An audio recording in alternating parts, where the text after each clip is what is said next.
School আছে বাড়িটা দিয়ে ওখানে একটা স্কুল ছিল। কে কংগ্রেস করে, কে সিপিএম করে, কে মুখ করে, কে বিজেপি করে, তার নাম কাটিয়ে দাও, কাকে দেওয়া হবে।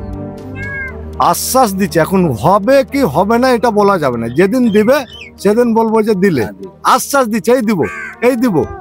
মরে গেলে যে বাঁচা যায় সেটা নয়, মরে যে বাইচে বাইচে থাকাও মরে গেছে। এইভাবে যতদিন না দিবে সরকারি জায়গা ততদিন থাকবো। তখন হিন্দুদের বাড়ি যেন ঘোষদের বাড়ি কাটেনি, মানে ওরা সব আমাদের খুব সহযোগিতা করেছে। দিদি ছাড়া, মমতা ছাড়া তো কোনো দল নাই পশ্চিমবাংলাতে। আবহাওয়াটা মানলে না ওইখান থেকে ওই যে লাস্ট পর্যায়ে যাচ্ছে। হ্যাঁ, একদিকে আমরা দেখতে পাচ্ছি চাঁপাইনবাবগঞ্জ এবং মধ্যখান দিয়ে বয়ে যাচ্ছে পদ্মা নদী, আর এই দিকে রয়েছে লালগোলা তারানগর। এখানে এসে দেখতে পাচ্ছি যে অনেকে তাদের আশ্রয় নিয়েছে স্কুলে বা অন্যর বাড়িতে। তাদের অবস্থা খুবই ভয়াবহ। এই নদী তীরবর্তী মানুষের জন্য, এই নদী তীরবর্তীর ভাঙন ঠেকানোর জন্য বাঁশ দিয়ে আটকানোর চেষ্টা করা হয়েছে আমরা দেখতে পাচ্ছি, কিন্তু সেইগুলোর অবস্থা খুব একটা ভালো নেই। বাঁশগুলো ইতিমধ্যে তাদের যে কার্যক্ষমতা সেগুলো ইতিমধ্যেই হারিয়েছে। তাছাড়াও এখনো প্রতিনিয়ত পাড় ভাঙছে, এই ফাটল অলরেডি ধরে আছে। ফলে মানুষ যে কোন পর্যায়ে যেতে পারে বা তাদের হাহাকার, একটা গ্রাম দিনের পর দিন যেভাবে বিলুপ্ত হয়ে যাচ্ছে, মানুষ যেভাবে সংগ্রাম করে বেঁচে আছে, এটা খুবই কষ্টকর একটা ঘটনা। নমস্কার, আমরা আজকে পেয়েছি স্থানীয় এখানকার মানুষ যারা এই দুর্ঘটনা, এই ধরনের কষ্টকর দৃশ্য সরাসরি দেখেছেন। প্রথমে জেনে নেব আপনার নাম। আমার নাম ফটিক ঘোষ। ফটিক ঘোষ, প্রথমে তো এইটা দেখতে পাচ্ছি একটা রাস্তা ছিল, এই রাস্তাটা ভেঙে গেছে পুরোপুরি ভাবে। তো এখানে কি চাষাবাদ হতো? চাষাবাদ হতো, বাড়ি ঘরও ছিল, সবকিছুই ছিল। তাহলে কৃষিজীবীর ক্ষেত্রে, যারা কৃষিজীবী ছিলেন তাদের ক্ষেত্রে কি ধরনের পরিবর্তন এসেছে? মানে কতটা তাদের তো কৃষিজীবী আর তারা করতে পারছে না, তাদের তো প্রচুর ক্ষতি হয়েছে না। কৃষিজীবী তো চলে গেছে, জমি চলে যাওয়া, সব কিছু চলে যাওয়া। তাহলে জমি বাড়ি সব চলে গেছে, আর কিছু উপায় নাই। এই তো তিরপলের তলে বাস করছে। আচ্ছা, ফসলের দাম কি বেড়েছে? মানে ধরেন সবজির দাম, মানুষ যেটা খায়, চালের দাম, এইগুলো কি বেড়েছে নাকি এগুলোর দাম ঠিকঠাকই আছে? মানে খাওয়া দাওয়ার ক্ষেত্রে, খাওয়া দাওয়ার ক্ষেত্রে এখন তো যে কোনো মানুষ আপনার নিম্নত আপনার 70 টাকা কেজি চাল খাচ্ছে, আর যেটা রেশনে পাচ্ছে সেটা তো আপনার খাওয়া যাচ্ছে না। আচ্ছা, ওটাকে বিক্রি করে দিতে হয়। মানে পোকা থাকে, গ্যাস করে, ওটা খাওয়া যাচ্ছে না, বিক্রি করে দিতে হয়। আচ্ছা, তারপর তখন আপনার চালের প্যাকেট কিনতে হয়।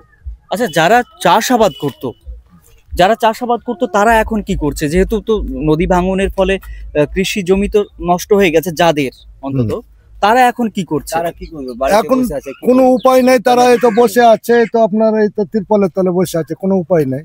সরকারি যে সহায়তা শুনছি যে অনেক টাকা এলো মানুষের সহায়তার জন্য, সেই পরিমাণ সহায়তা কি?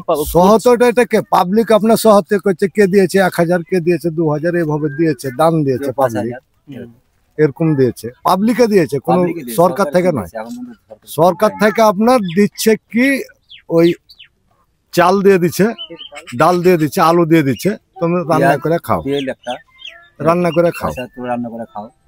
আপনাদের একটা তো আশা আছে যে আমরা এইটুকু পেলে সন্তুষ্ট, অন্তত এই ধরনের কি কোনো আশা আছে আপনাদের? আশা দিয়ে রেখেছে, এখন যদি দেয় তো ভালো। এরা তো অনেক দিন থেকে মানে ই করছে যে আমরাকে দাও, থাকবার জায়গা দাও, আমরা থাকবো, ই করবো। তো এরাকে তো আশ্বাস দিচ্ছে 1-2 মাস থেকে, এ পর্যন্ত কিচ্ছু এখনো হচ্ছে না। আচ্ছা, এখানে যতগুলো পরিবার ছিল, প্রায় কতটা পরিবার যাদের বাড়ি ভেঙে গেছে? 138 ঘরের আছে। তারা তো এখন ক্যাম্পে আছে। তো তাদের যাদের বাড়ি ভেঙে গেছে তাদের কি হবে ভবিষ্যতে? তাদের কি বাড়ি করে দেওয়া হবে? আশ্বাস দিচ্ছে, এখন হবে কি হবে না এটা বলা যাবে না। যেদিন দিবে সেদিন বলবো যে দিলে। আশ্বাস দিচ্ছে এই দিব, এই দিব, এই 8 দিন পর, এই 4 দিন পর, তাহলে এই মিটিং হই, এরকম করছে। মানে ভরসা এমন নাই কন্টিনিউ যে ও পাবে কালকে কি পরশুদিন, এটা ভরসা নাই। আশ্বাস দিয়ে যাচ্ছে। আবার কে কইছে 29 তারিখ, কে কইছে ফেব্রুয়ারি, আরো 2 মাস পর। মানে এই বিভিন্ন রকমের তালের কথা চলছে।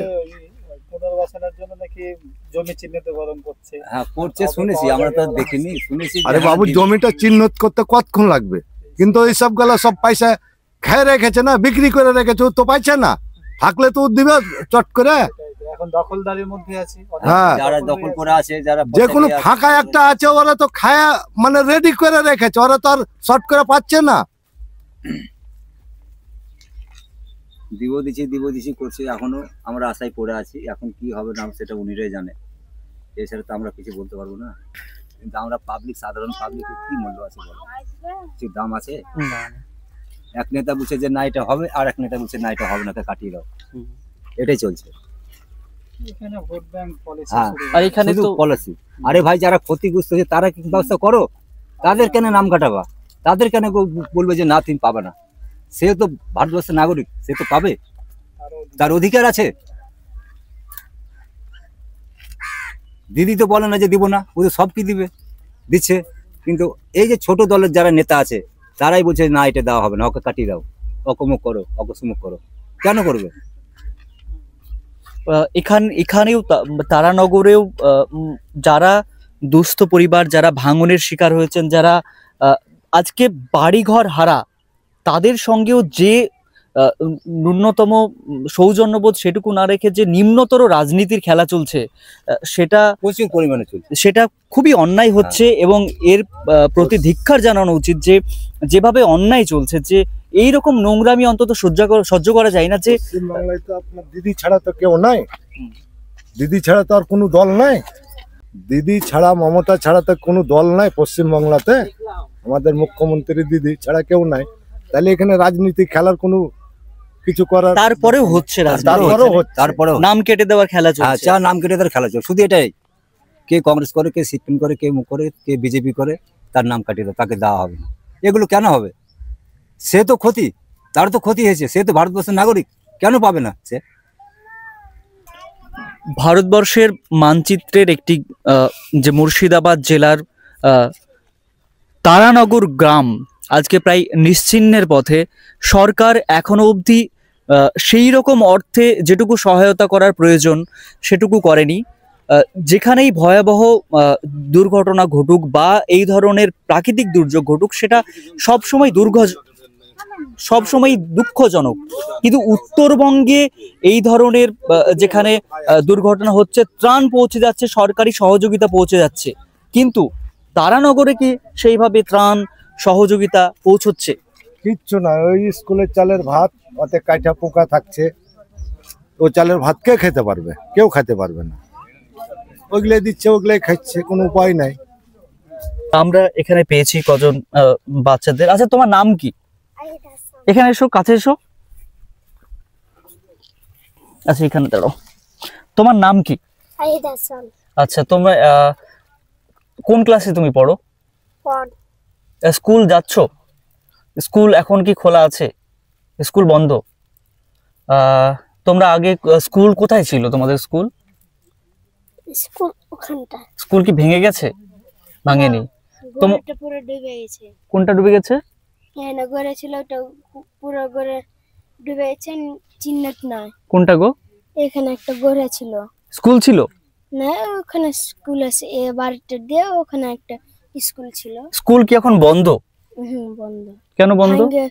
ভাঙে সব ইটলে চলে এসে এখানকার স্কুল। ও আচ্ছা। আর তোমরা দেখেছো এই নদী ভাঙতে, এই যে বাড়ি ঘর যখন ভেঙে যাচ্ছিল নদীতে ভাঙতে, দেখেছো? তোমাদের কষ্ট হয়নি? তোমাদের কারো একটু সামনে এসো। তোমার নাম কি? শহীদ আক্তার। শহীদ আক্তার। তুমি কোন ক্লাসে পড়ো? আমি থ্রিতে পড়ি। এখন স্কুল খোলা? না, বন্ধ আছে। আচ্ছা, তো যখন এই যে তোমাদের কারো বন্ধুদের কি তোমাদের এই রকম বাড়ি ভাঙচুর হয়েছে? মানে যাদের বাড়িঘর ভেঙেছে তারা এখন কোথায়? সব স্কুল আছে। সব স্কুল আছে, তাদের বাড়িঘর সব ভেঙে গেছে। তো মানুষ কিরকম কষ্ট পেয়েছিল যখন বাড়িঘর ভাঙলো? মেলা কষ্ট পেয়েছিল। যখন ভাঙলো তারপরে খাওয়া দাওয়ার কোনো অসুবিধা হয়েছিল তোমাদের? না, আর হয়নি। আচ্ছা, আর এখন তাহলে খেলাধুলার কি তোমাদের মাঠ ছিল? মাঠ, হ্যাঁ। এখন আছে তো, মাঠে খেলতে যাও? হ্যাঁ, আগে খেলেছি না। কোথায় ছিল বাবু? তো ওইদিকে মাঠ ছিল, এইদিকে একটা বড় মাঠ ছিল, ওখানটা পুরো কেটে গেছে। কোথায় মাঠ ছিল? এই এই আপনারা দেখতে পাচ্ছেন যে এইখানে এই যে নদীর জল, এখন এখানে এই বাচ্চাদের খেলার মাঠ ছিল, সেই মাঠ পুরো ডুবে গেছে। এই মুহূর্তে খেলার মাঠ আর নেই। না, খেলার না, খেলার মাঠ পুরো নিয়েছে হলো হ্যাঁ। বড় মাঠ। খেলার বড় মাঠ ছিল, সেই মাঠ নদীতে নদীর ভাঙনে নিয়ে চলে গেছে পুরো। আজকে তাদের খেলার জায়গা নেই, তারা এখন এই ছিপ নিয়ে মাছ ধরছে। তারা, তোমরা কি আগেও মাছ ধরতে? না, খেলা বন্ধ বলে মাছ ধরছো? হুম, ওদিকে আর মাঠ আছে আর এখন ওই মাঠে খেলতে যাও, অন্য হ্যাঁ। মাঠে? হ্যাঁ, আচ্ছা আচ্ছা, স্কুল তোমাদের যে বন্ধ, এখন পড়াশোনা কি করছো তোমরা? হুম, হুম, অন্য ক্লাসে আর পড়ি, অন্য স্কুলে। অন্য স্কুলে পড়তে যাচ্ছ? আগে আগে যে স্কুল ছিল সেই স্কুলটা নদীর ভাঙনে ভেঙে গেছে, মাঠ ভেঙে গেছে, স্কুল ভেঙে গেছে, ঘর ভেঙে গেছে। ঘর ছাড়া এই মানুষরা, এই বাচ্চারা যারা এই দুঃখকর স্মৃতি নিয়ে বড় হচ্ছে। আবুল ফজলের লেখা একটি তুলসী গাছের কাহিনী আমরা গল্প পড়েছি, সেখানে সেখানে প্রেক্ষাপট একটু আলাদা ছিল, কিন্তু এখানেও দেখতে পাচ্ছি যে একটি তুলসী গাছ, এখানে একটা ভগ্ন বাড়ি, সেই বাড়িতে মানুষজন বসবাস করার মতন পরিস্থিতি আর নেই। সেখানে ছিল যে দেশভাগের যে যন্ত্রণা, সেই যন্ত্রণার কথা একটি তুলসী গাছের কাহিনী গল্পে আমরা পড়েছি। কিন্তু এখানে এই গল্পগুলো হয়তো কখনোই কোথাও উঠে আসবে না। এই গল্পগুলো হচ্ছে সেই মানুষের যন্ত্রণার কথা, যারা এই ঘর হারিয়েছে, যারা এই বাড়ি হারিয়েছে, তাদের বাসস্থান হারিয়েছে, তারা সব কিছু হারিয়ে আজকে তারা স্কুলের ক্যাম্পে সেখানে গিয়ে আশ্রয় নিয়েছে। জানি না সরকার কবে কি পদক্ষেপ নেবেন বা চিরকালীন এই সমস্যার সমাধান হবে কিনা। আমরা দুইজন মানুষকে আমরা পেয়েছি যারা স্থানীয় মানুষ, যারা খুব কাছ থেকে এই কষ্ট দেখেছেন, অনুভব করেছেন। আচ্ছা, এই যে প্রথমে জেনে নেব আপনার নাম। এনামুল হক। এনামুল হক। আচ্ছা, এই যে নদী ভাঙন হচ্ছে, আপনারা যখন ছোটবেলায়, যখন ছোট ছিলেন, তখন কি এইরকম নদী ভাঙন হতো? না, ছোটবেলায় তো নদীর ভাঙন হয়নি। মোটামুটি এই নদী ভাঙনটা হয়েছিল আপনার 95 সালে। আচ্ছা, হ্যাঁ, 95 সালে, 1995 সালে যে নদী ভাঙন হয়েছিল, সেই নদী ভাঙন আজ থেকে 30 বছর হয়ে গেল, আর কোনো মানে ই হয়নি নদী ভাঙন। নদী চলে গেছিল, অনেক দূর চলে গেছিল, প্রায় 1.5 কিলোমিটার দূরে চলে গেছিল নদী, বাংলাদেশের দিকে চলে গেছিল। তারপরে আবার এই 2000 আবার তারপরে আস্তে আস্তে আস্তে আস্তে নদী এই পাহাড় হতে লাগলো। তখন মানে এই ছিল, এটা ছেঁচলা ভাব ছিল, বালু ছিল, ছেঁচলা ভাব ছিল, আস্তে আস্তে পাহাড় হয়ে গেল। পাহাড় হতে হতে আস্তে আস্তে এরকম সে 1.5 কিলোমিটার কভার করে আজকে গ্রামটা যে ধ্বংস করে দিল গ্রাম। আচ্ছা, এই যে নদী ভাঙন হচ্ছে আপনারা তো দেখছেন, তো তারা মানে কতটা কষ্টে তৈরি করেছিল তাদের ঘর বাড়ি, তাদের তো ঘর বাড়ি পুরো নষ্ট হয়ে গেছে এখন। তাদের ঘর বাড়ি পুরো হয়তো যারা রাজমিস্ত্রি হয়তো কষ্ট হতে করে টাকা পয়সা জোগাড় করে করে তিলে তিলে তারা বাড়ি করেছিল। হয়তো দেখা গেলো 3 মাস থাকলো, থেকে দেখা গেলো 3 মাসে দেখা গেলো 60,000 টাকা নিয়ে এলো, এসে কিছু ইট কিনলো, তারপরেও আবার 3 মাস থাকলো, তারপর ঘরটা তৈরি শুরু করলো। এখানকার মূল যে অর্থনীতি, মানে যেটুকু মানে আর্নিং আসে মানুষের, মূলত রাজমিস্ত্রি আর কি? রাজমিস্ত্রি আর খেটে খাওয়া মানুষ, আর কিছু জমি জায়গা, যৎসামান্য জমি জায়গা ছিল মানুষের। আচ্ছা, হ্যাঁ। তো মূলত তারা রাজমিস্ত্রি কাজ করতে কোথায় যায়? মূলত কেউ আপনার চেন্নাই যায়, কেউ হয়তো কলকাতা, হাওড়া এরকম জায়গাতে আপনার কাজকর্ম তারা করে। তো চেন্নাই এখন বেশি যায় মানুষ। চেন্নাই হয়তো দেখা গেলো 6 মাস থেকে আসলে দেখা গেলো 2 লাখ টাকা কাজ করে আসবে, তারা হয়তো তখন বাড়ি এসে করলো। এই যে বাড়ি গেলাম দেখছেন, এসব বাড়ি গেলাম তো সব ধীরে ধীরে মানে ই করেছে, সব অন্য কোনো কারবারের নয় সব। আচ্ছা, হ্যাঁ। মূলত এখানকার মানুষজন যারা বিদেশে থাকে, বিদেশে কাজ করে তারা অর্থ উপার্জন করে নিজের স্বপ্ন সাজিয়েছিল, ঘর বাড়ি করেছিল সুস্থভাবে বাঁচার আশায়, কিন্তু নদী ভাঙন সমস্ত আশা স্বপ্ন ভেঙে দিয়েছে। তারা এখন ঘর বাড়ি ছাড়া, এখন তারা কোথায় আছে? এখন তারা ঘর বাড়ি ছাড়া, কিছু লোক যেমন এই তামুর তলে আছে, আর সব স্কুলে আপনার এখানে তারানগর স্কুল আছে, এখানে তারানগর স্কুল তাদের মানে মানে যত সামান্য জায়গা এখানে তারা চলে গেছে, শেখালিপুর চলে গেছে, শেখালিপুর আছে ওখানে, আচ্ছা, Shekhalipur high school, Shakaripur high school. High school. আচ্ছা, তাহলে স্কুলের পঠন পাঠন তো পুরো বন্ধ। এই যে এখানকার যারা ছাত্রছাত্রীরা, যারা ছেলে মেয়েরা, নাতি নাতনিরা, তারা তো স্কুলে পড়াশোনা করছে, তো আপনারা তো স্বপ্ন দেখেন যে এই যে সারা জীবন কি তারা এই খেটে খাবে, সারা জীবন কি তারা বিদেশে পরিযায়ী শ্রমিক হয়ে কাজ করবে? আপনাদের তো স্বপ্ন ছিল যে এখানকার ছেলে মেয়েরা পড়াশুনো করবে, পড়াশুনো করে তারা চাকরি পাবে, উন্নতি করবে, সেসব তো এখন স্বপ্নটা পুরো ভাঙনের পথে। স্বপ্ন পুরো ভাঙনের পথে। ছেলেপেলের লেখাপড়া তো ক্ষতি অবশ্যই হবে, আর হয়ে গেছে ছেলেপেলের লেখাপড়া। হ্যাঁ, আচ্ছা, এই যে ধরুন যারা কৃষিজীবী করতো বা যারা বিভিন্ন কাজের সঙ্গে যুক্ত হতো, কাজ তো সবাই কাজ হারা, সবাই কাজ হারা। আচ্ছা, ধরুন কেউ বাড়ি ছাড়া, দিশে হারা, সমস্ত মানুষ কি করবে, কি করে খাবে, কি করে ঘুমাবে, তার মানে জায়গা খুঁজে পাচ্ছে না। যে কোথায় যে একটু আশ্রয় করবে, সে আশ্রয়টাই তো নাই, হারিয়ে গেছে মানুষের কলিজাটা শুধু শুকিয়ে গেছে। এই যে ভাঙন দেখতে আসছি, চোখ দিয়ে জল বেরিয়ে গেছে। আমি এই জায়গাটাতে ব্যবস্থা করতাম কিছুদিন আগে আর কি, এখানে সব আমি সেন্টারিং পাটা বাস আমি ভাড়া দিতাম, অনেকটা ছাদ ঢালেছিলাম। ছাদ ঢালা বাড়ি গেলেই তো দেখতে পাচ্ছি না, সব চলে গেছে। আমি এখানে বহুত দিন ব্যবসা করেছি আর কি। কিসের ব্যবসা করতেন আমি আপনি? করতাম সেন্টারিং পাটা বাস ভাড়া দিতাম। এগুলো তো সব আমার পাটা বাস সব ছাদ ঢালাই বাড়ি করেছিল, বাড়ি গেলেই তো দেখতে পাচ্ছি না। মোটামুটি কতগুলো বাড়ি ভেঙে গেছে? অনেক, ও গুনতে পারা যাবে না, অনেক। এর আগে একবার ভাঙন হলো, তখন অর্ধেকটা আগে যেয়ে দেখলাম 150 ঘর। 150 ঘর প্লাস হবে, 150 থেকে প্লাস হবে। আচ্ছা, এখানে যে লোকাল যে স্বাস্থ্য কেন্দ্র, ধরুন কেউ অসুস্থ হলো, সেক্ষেত্রে আপনার চিকিৎসার ব্যবস্থা কি আছে? চিকিৎসা এখানে তো কোনো আশ্রয় নাই, সেই আমাদের কৃষ্ণপুর হসপিটালে নিয়ে গেলে কিছুটা হেল্প হয়, এটাই।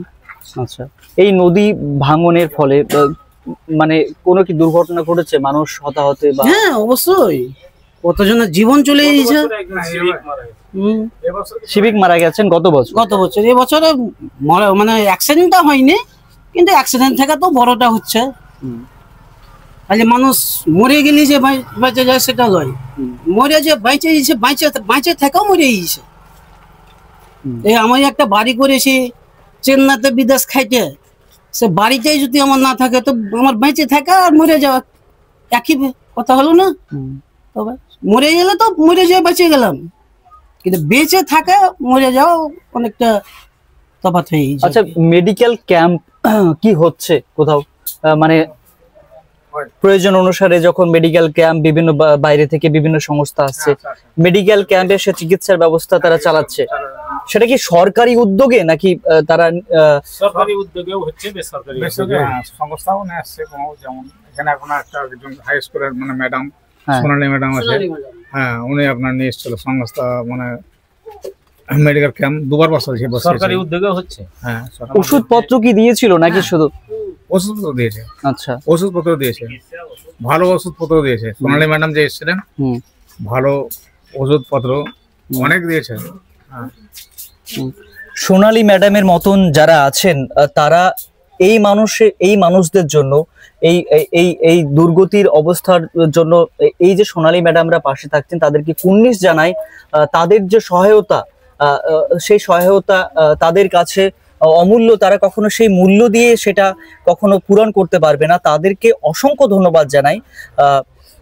আপনারা সরকারের কাছ থেকে কি আশা করেন এই মুহূর্তে? আর তো কিছু চাওয়ার নেই, মানে এই অবস্থায়। আর সরকারের কাছ থেকে আশা আমাদের এই যে বাড়ি বাসস্থান, এই জায়গাতে আমরা মানে আশাবাদী। হ্যাঁ, সরকারের কাছে এটাই আমরা আশাবাদী, বাসস্থান যাতে করে আবার থাকার মতন ছাদ হয় অন্তত।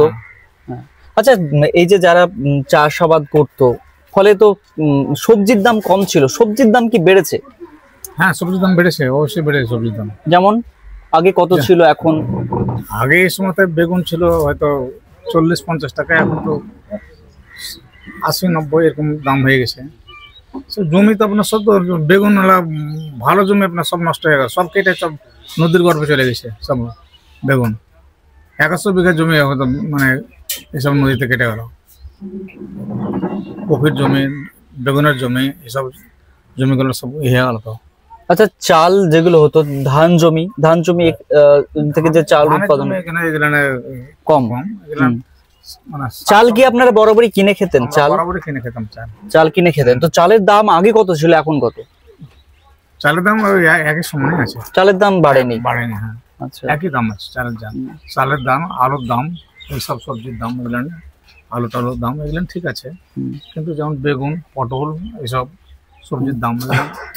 আচ্ছা, এই দুরবস্থার জন্য কেউ কি, কোন চালাক লোকজন কিছু তো থাকে, তারা তো লাভ ওঠানোর চেষ্টা কি করছে?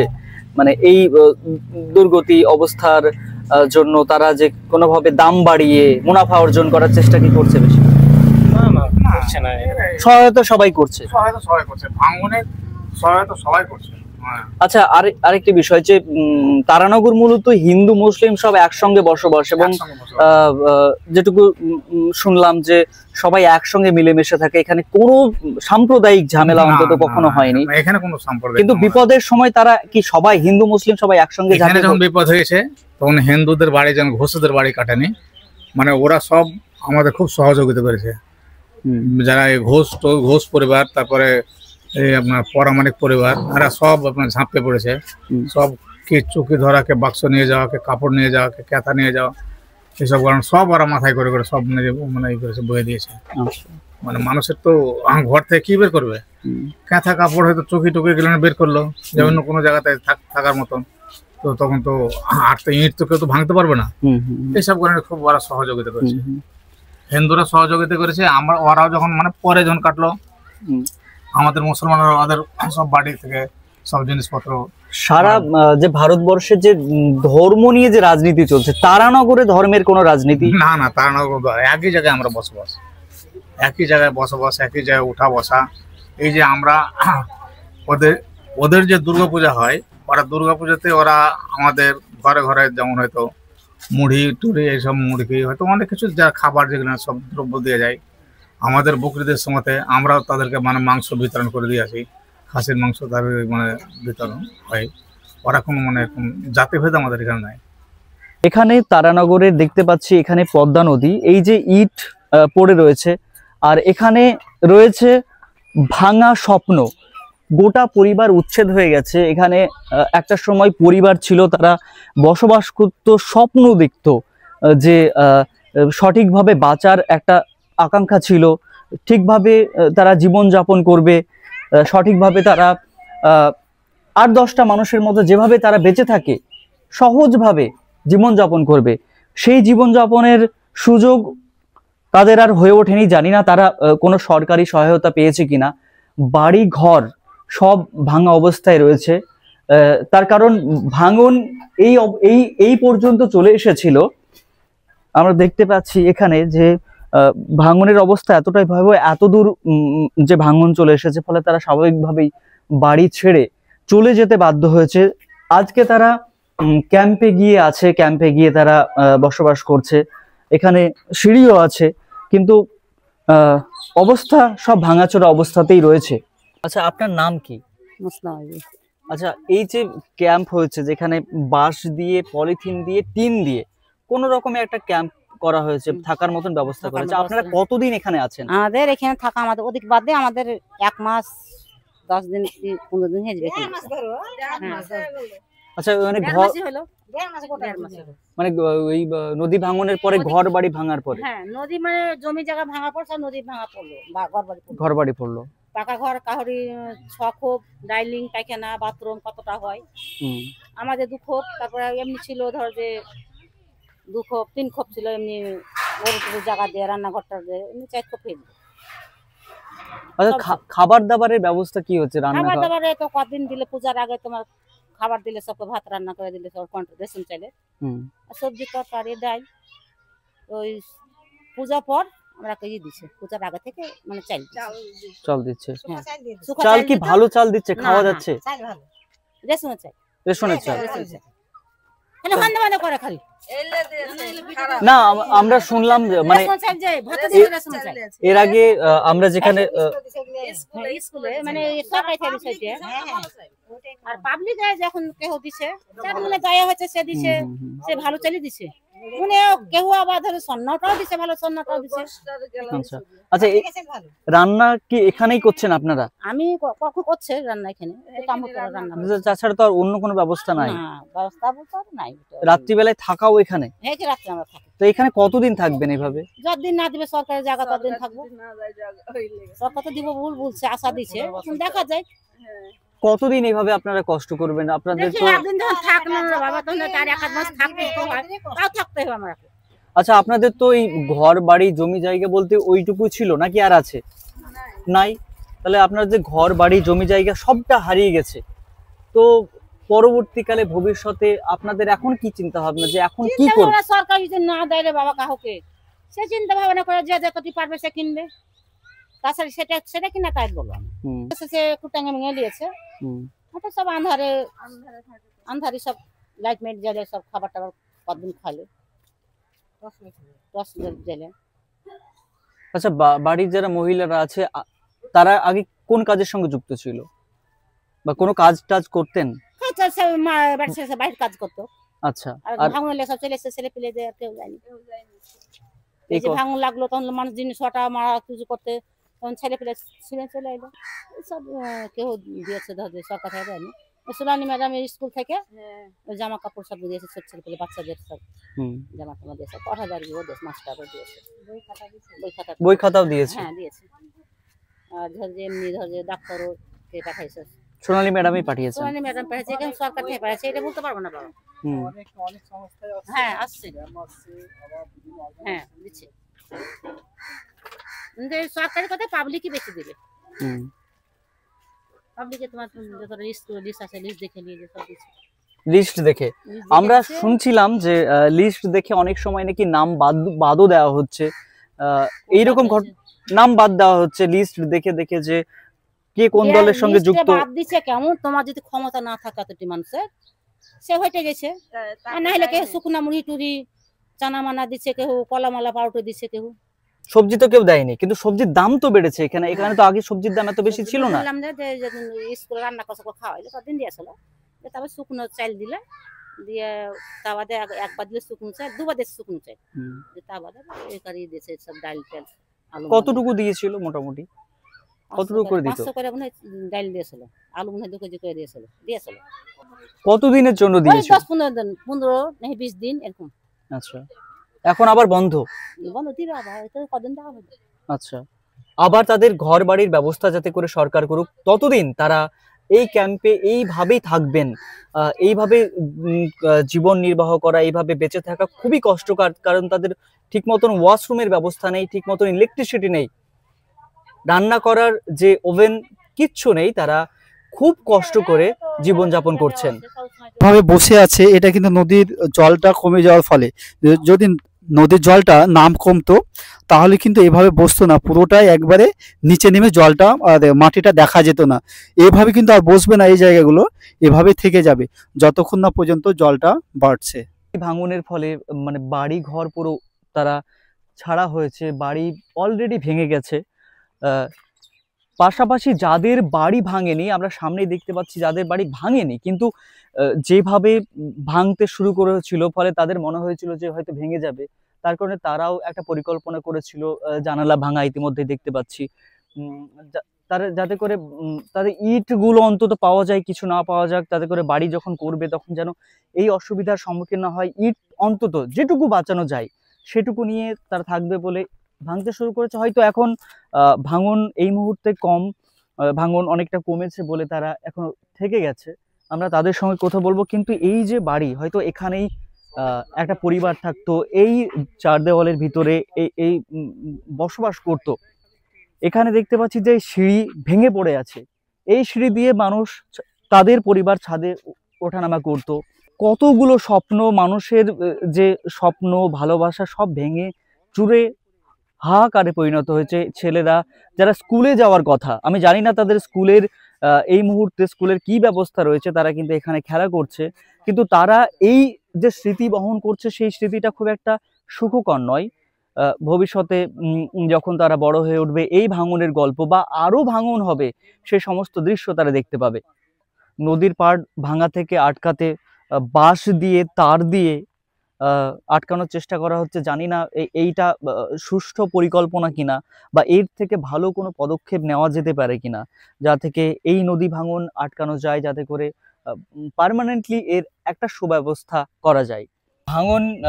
ভাঙনের যে দুরবস্থা সেটুকু দেখতে দেখতে সেটুকু নিয়ে আপনাদের দেখাতে দেখাতে আমরা এমন একটি জায়গায় এসেছি যেটা সদ্য ভেঙেছে, আর কিছুদিনের মধ্যেই এটা পুরোপুরিভাবে ধসে যাবে এরকম অবস্থায় আমরা আজকে এখন রয়েছি।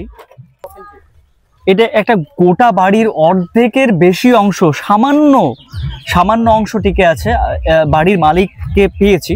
নমস্কার, আপনার নাম? জয়ন্ত সিং। আরেকবার বলবেন? জয়ন্ত সিং। আচ্ছা, এই যে বাড়ি যখন ভাঙতে শুরু করে, আপনার বাড়ির আগে কি অন্য কোনো বাড়ি ছিল? বাড়ি ছিল না, ফাঁকা জমি ছিল, কৃষি জমি ছিল। আপনি কৃষি জমি করে জীবনযাপন করেন? যারা দেখছেন কৃষি জমি করেই তারা জীবনযাপন করতো, কিন্তু সামনের যে কৃষি জমি ছিল সেটা পুরো ভেঙে গেছে। এখন শুধুমাত্র এই ভাঙা ঘরটা রয়েছে। এই ঘরটা কি পারপাস ইউজ হতো? এই ঘরটা কি হতো আগে? বাস করা হতো। ঘরে থাকতেন আপনারা? বাস করা হতো। দিয়ে কখন টের পেলেন যে এরকম ভাঙছে? আপনার ভাঙছে বলতে গেলে এই আগে থেকে জমি সরজমিন ভেঙে আস্তে আস্তে এইভাবে বাড়ি সব চলে এসেছে। আচ্ছা, এই যে বাড়ি ঘর এটা যেটুকু ছিল আপনার তৈরি করতে কত বছর লেগেছে? অনেক পরিশ্রম। তাই এইটাকে সরকার থেকে কি কোনো পদক্ষেপ নেবেন? এখনো সরকার পদক্ষেপ নিচ্ছে, এখনো কোনো মানে সুরাহা হয়নি। আচ্ছা, আশ্বাস দিয়ে রেখেছে, এখনো কোনো কিছু ধরো সরকারে এখনো করেনি, এখনো দিব করছে, কিন্তু এখনো কোনো সুরাহা হয়নি। আচ্ছা, এই মন্দিরটি যেটি রয়েছে সেটা কি মানে বাড়ির মন্দির? আমার বাড়ির মন্দির। সেই মন্দিরও প্রায় যদি এইরকম অবস্থা চলতে থাকে তো মন্দিরও তো ভেঙে যাচ্ছে।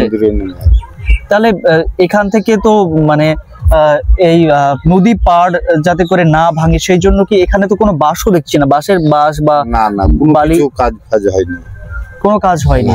তাহলে যেগুলো সরকারি ভাবে যেগুলো নদী ভাঙন বন্ধ করার জন্য বাঁশের ইত্যাদির ব্যবস্থা করে সেটা কোন দিকে? ওই দিকটাই। কিন্তু তাহলে আপনারা যখন দেখছেন এই যে নদী ভাঙনের ফলে ঘর বাড়ি ভেঙে যাচ্ছে, তো কতটুকু সরিয়েছেন? এই যে এগুলো তো ভেঙে রয়েছে দেখছি, সেগুলো ইটগুলো সরিয়েছেন? ইটগুলো ভাঙা চূড়ায় এভাবেই ধরেন সরিয়ে এদিকে রাখা হয়েছে। যেটুকু মোটামুটি পাওয়া গেছে, মোটামুটি ওইভাবেই ধরেন সরিয়ে রাখা হয়েছে। আপনার যে ছেলে মেয়েরা রয়েছে যারা পড়াশোনা করতো, তাদের নিয়ে তো আপনি স্বপ্ন দেখেন যে তারা পড়াশোনা করে একদিন ভবিষ্যতে গিয়ে দাঁড়াবে, তারা বড় হবে, চাকরি পাবে। তো তাদের স্কুল এই মুহূর্তে কি চলছে নাকি বন্ধ? বন্ধ আছে, চালু হবে কয়েকদিন পর। বন্ধ মানে ছুটির কারণে নাকি? ছুটির কারণে বন্ধ আছে। আর এদিক দিয়ে বাড়ির আসতে এই সব অবস্থা খারাপের জন্য ছেলে মেয়েকে পড়াতে কষ্ট হচ্ছে। তা তারা যে স্কুলে পড়তো সেই স্কুলে কি ক্যাম্প হয়েছে? হ্যাঁ, ক্যাম্প হয়েছে। তাহলে স্কুল তো যতদিন না তাদের বাসস্থানের ব্যবস্থা করতে পারছে ততদিন তো স্কুল খুলতে পারবে না, তাই তো? নাহলে ক্লাসটা করবে কোথায় ছাত্রছাত্রীরা, ছেলে মেয়েরা? স্কুলে সব ক্যাম্প আছে, এখন স্কুলের ক্যাম্পে যত লোক আছে, লোক না চললে পরে ছেলে মেয়েদের পড়াশোনা বন্ধ। তা আগে যে কৃষি ব্যবস্থা ছিল, আপনি কৃষি কাজ করে আপনি যে জীবিকা পালন করতেন, এখন তো কৃষি পুরোপুরি বন্ধ। তাহলে আপনার জীবনযাপন, আপনার পরিবারের জীবনযাপন কিভাবে চলছে? এইভাবেই চলছে, কষ্ট করে এদিক করে ধার দেনা করে দিয়ে এখন চালাতে হয়েছে। সরকারি সহায়তা, খাবার, ত্রাণ কিছু এসেছে? খাবার টাবার মোটামুটি দেয়, ওতে ধরেন যান বাঁচার মতন মোটামুটি। ওতে ধরেন মানুষের ধরেন তো চলবে না, তবু যেটা দেয় সেভাবে ধরেন চলছে। এখানে দেখছি এখানে মন্দির, এখানে মসজিদ, মোটামুটি মুসলিম হিন্দু একটা সম্প্রীতির একটা ভালো সম্প্রীতির একটা মানে একটা উদাহরণ। কারণ এখানে হিন্দু মুসলিম মানে একটা উদাহরণ এই তারানগর গ্রাম, যেখানে মানে একসঙ্গে এত আনন্দে এত মিলেমিশে থাকেন, এটা খুবই একটা গর্বের বিষয় তারানগর। আমাদের মুসলিম হিন্দুর কোনো ঝুট ঝামেলা ছিল না, একবারে খুব সুন্দর চলাফেরা, মিলমিশ খুব ভালো ছিল। তারপরে এবং এই যে ভাঙনের সময় যে তাদের কষ্টে বা মানে কষ্টের সময় কারো ধর্ম দেখা হয়েছিল কি? না না, ওইসব ধর্ম নিয়ে কোনো না, নিজের এতে তো ব্যস্ত। ভাঙন এর ভাঙছে ওর ভাঙছে, ধরেন মিলমিশ করে ধরেন মানুষের সহযোগিতা এইভাবে ধরেন এমনি কোনো ঝুট ঝামেলা নাই, আমাদের ভালোই। ভাঙনের এতে এর ও কাজ করছে ওর কাজ করছে, ভালো চলাফেরা, কোনো দিক দিয়ে সমস্যা ভালোই। পদ্মা, আর পদ্মার ঠিক পাশেই এখনো মসজিদটি রয়েছে। জানি না এই মসজিদ কতদিন টিকবে, হয়তো আগামী বছর এই মসজিদ আর নাও থাকতে পারে, কিন্তু এই মসজিদের দেওয়ালে আছে একটি লাইন, পবিত্র ঈদের শিক্ষা ভাই, হিন্দু মুসলিম বিভেদ নাই। এই তারানগর এমন একটি গ্রাম যেখানে হিন্দু মুসলিমের কোনো বিভাজন নেই, এখানে পাশাপাশি তারা বাসস্থান করেন এবং তারা আনন্দের সঙ্গে একসাথে বসবাস করেন। ভাঙনের পরে অস্থায়ীভাবে কিছু ক্যাম্প হয়েছে, আমরা দেখতে পাচ্ছি এখানে টিন দিয়ে, বাঁশ দিয়ে এবং পলিথিন দিয়ে তারা অস্থায়ী ক্যাম্প করেছে। এখানেই আপাতত তারা বসবাস করছে, সেখানে কোনো রকমে থাকার ব্যবস্থা হয়েছে, সেখানে তারা আপাতত বসবাস করছেন। এখানে পলিথিন এবং টিন আর বাঁশ আর যেটুকু নিজের মতন করে ব্যবস্থা করা যায় সেই রকম করে আপাতত জীবনযাপন চলছে। এটা কোনো দ্বীপের গল্প নয়, সেখানে কোনো অ্যাডভেঞ্চারের ব্যাপার নেই, এখানে শুধু আছে জীবন সংগ্রাম, যেখানে জীবন সংগ্রাম করে এখানকার মানুষজন তারা জীবন অতিবাহিত করছেন। আর কারেন্টের ব্যবস্থা কিছুটা হয়েছে যাতে করে অন্তত ঘর অন্ধকার রাখে, যাদের জীবন অন্ধকার হয়ে গেছে তাদের ঘর আলো করার জন্য কিছুটা ন্যূনতম আলোর ব্যবস্থাও এখানে করা হয়েছে এই অস্থায়ী ক্যাম্পে। যে অস্থায়ী ক্যাম্পটা রয়েছে আমরা দেখতে পাচ্ছি ঠিক পাশেই রয়েছে পদ্মার পাশে। এখানে আপাতত যাদের ঘর বাড়ি ভেঙে গেছে, প্রায় 250 ঘর বাড়ি ভেঙে গেছে, তার মধ্যে এখানে পাশে কিছু অস্থায়ী ক্যাম্প তৈরি হয়েছে। এই মানুষগুলো তারা গৃহহীন, তাদের থাকার নিজস্ব আর কোনো ব্যবস্থা নেই, যেটুকু জায়গা ছিল নদীতে ভেসে গেছে। এই মানুষগুলো যারা আছে তারাও ভাসছেন, এক প্রকার স্থলভূমিতে ভেসে যাচ্ছেন, তাদের নিজস্ব থাকার ব্যবস্থা নেই, নিজস্ব থাকার জায়গা নেই। ভবিষ্যতে তারা কোথায় যাবেন, কোথায় বাস করবেন তার কোনো নিশ্চয়তা নেই। এখন একটি আশা সরকার কতটুকু সহযোগিতা করছে তার অপেক্ষাতেই তারা এখনো রয়েছেন এই ক্যাম্পেই।